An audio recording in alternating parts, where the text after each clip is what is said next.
Sa sulok ako'y nakaupo, tahimik lang nakamasid sa mundo.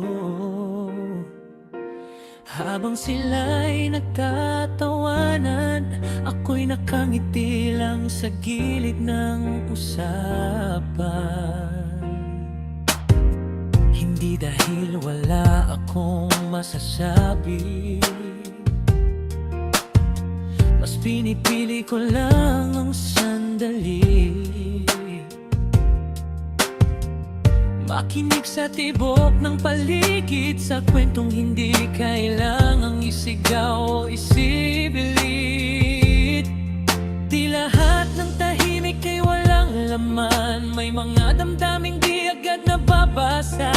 Sa katahimikan ko natatagpuan ang sarili kong payapa. Introvert man kung tawagin nila, hindi ibig sabihin ako'y mahina. Sa loob ko'y may mundong buhay, malalim, makulay, tahimik na tunay. Hindi ko kailangang sumigaw para lang mapansin ng araw. Sa sariling espasyo ko, doon ako buo. Pagod sa ingay ng karamihan,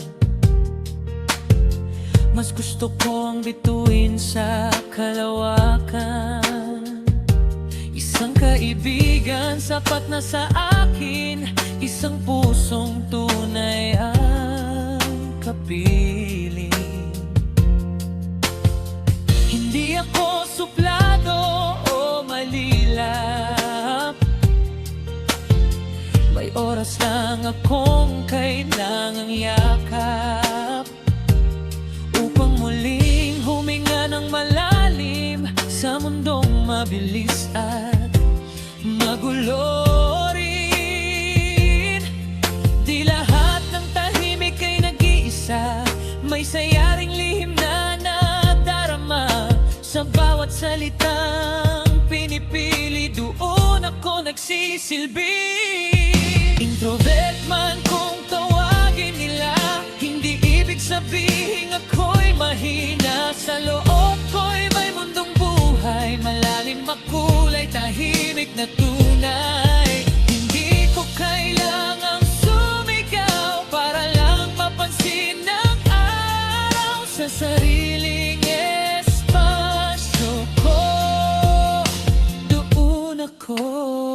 At kung sakaling hindi mo maintindihan ang katahimikang aking sandigan, lumapit ka't makinig sandali, may kwento rin akong ibabahagi.